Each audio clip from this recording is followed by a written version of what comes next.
সকালবেলা গরম গরম ভাতের সাথে বিভিন্ন ধরনের ভর্তা পছন্দ করে না এমন মানুষ হয়তো বা খুঁজে পাওয়া যাবে না। তো আমাদের আগেই প্ল্যান করা ছিল আজকে আমরা বিভিন্ন টাইপের ভাত ভর্তা খাবো। তো সে চিন্তাভাবনা থেকে আজকে ভেবেছি সকালবেলা ভাত খাবো আর সাথে বিভিন্ন ধরনের ভর্তা খাবো, সাথে আছে হালকা বৃষ্টি। আর বৃষ্টির দিনে খিচুড়ি অথবা গরম ভাতের সাথে বিভিন্ন রকম ভর্তা, এই দুইটা ডিশেই খুব ভালো যায়। আমি যেটা সচরাচর করি। আসসালামু আলাইকুম এভরিবডি, কেমন আছেন সবাই? আমরাও ভালো আছি। নতুন আরও একটি ব্লগ নিয়ে আপনাদের সামনে এসেছি, আশা করি ভালো লাগবে। তো এখন যেটা প্রসেসিং করতেছি সেটা হলো তিল, সাদা তিল, খোসা ছাড়ানো। এটা আমি বাজার থেকে কিনেছিলাম। তো সেটা ভর্তা করব, সাথে কালিজিরা, ধনিয়া, ডিম ভাজি আর আলুর ভর্তা করব। তো তেল হালকা একটু ভেজে নিচ্ছি। হালকা ভাজলে অনেক বেশি টেস্টি হয়, বাদামের মতো একটা গন্ধ আসে। বাদাম ভর্তাও করা যায়, তো আজকে বাদাম ভর্তার মধ্যে যাচ্ছি না। তিলের মধ্যে যেহেতু বাদামের একটা ফ্লেভার আসে বা টেস্ট আছে, সেজন্য তিল আর বাদাম একসঙ্গে করলাম না। কালিজিরা আর ধনিয়া, গোটা ধনিয়া, এটা ভেজে ঠিকঠাক করে নিচ্ছি।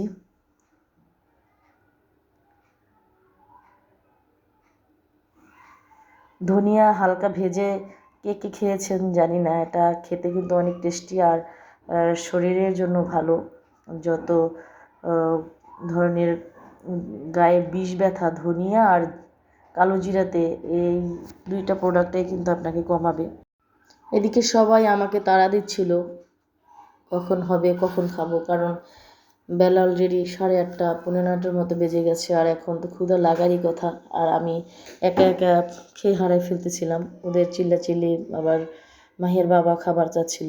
একা একা কতটা পারা যায়।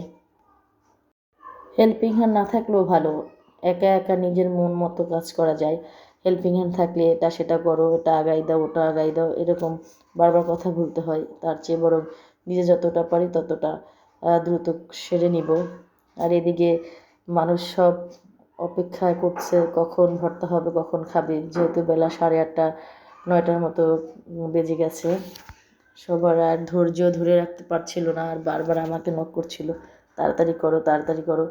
আমিও ওদের তাড়াহুড়ায় কী যে করব ভেবে পাচ্ছিলাম না। তিল ভর্তা একবার খেয়ে দেখবেন, অনেক টেস্টি, বাদামের ফ্লেভার। তাড়াহুড়োর কারণে আমি লবণ দিতে ভুলে গিয়েছিলাম ভর্তায়, পরে আবার ভর্তায় লবণ দিয়ে এবার ব্যালেন্স করলাম। তাড়াহুড়োর কাজ আসলে কখনোই ভালো হয় না। ঠান্ডা মাথায় যে কাজ করা যায়, তাড়াহুড়োর কাজ করলে সেই সমান ফল পাওয়া যায় না। যাই হোক, পাটায় বাটাবাটির ঝামেলা শেষ। এখন আলু ভর্তাটার পালা। আলু ভর্তাটা করতে পারলে, ডিমটা আমি ভেজে ফেলেছি, এটা হয়ে গেলেই আমাদের সকালে নাস্তা হয়ে যাবে। আলু ভর্তা আমি ভাতের সাথেই বয়েল হতে দিচ্ছি, না হয় আমি সবসময় আলাদা হাঁড়িতে দিই। আজকে হাতে অতটা সময় ছিল না, এই জন্য ভাত আর ভাবছি ভাত আর আলু একসাথে হবে।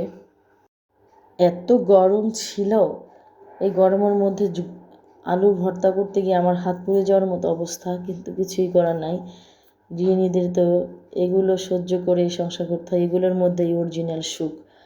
আমি যেটা মনে করি, এই সুখ, এই স্বস্তির কথা কাউকে বোঝানো যাবে না, সত্যি আনন্দের।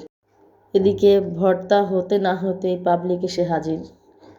ভর্তা না হোক, ভাত তো খাওয়া যাবে, মানে ক্ষুধা লাগার কারণে এই অবস্থা। আমাকে ভর্তা করার সুযোগ দিচ্ছে না, আগেই খাইয়ে ফেলতেছে। দেখা হবে অন্য কোনো ভিডিওতে।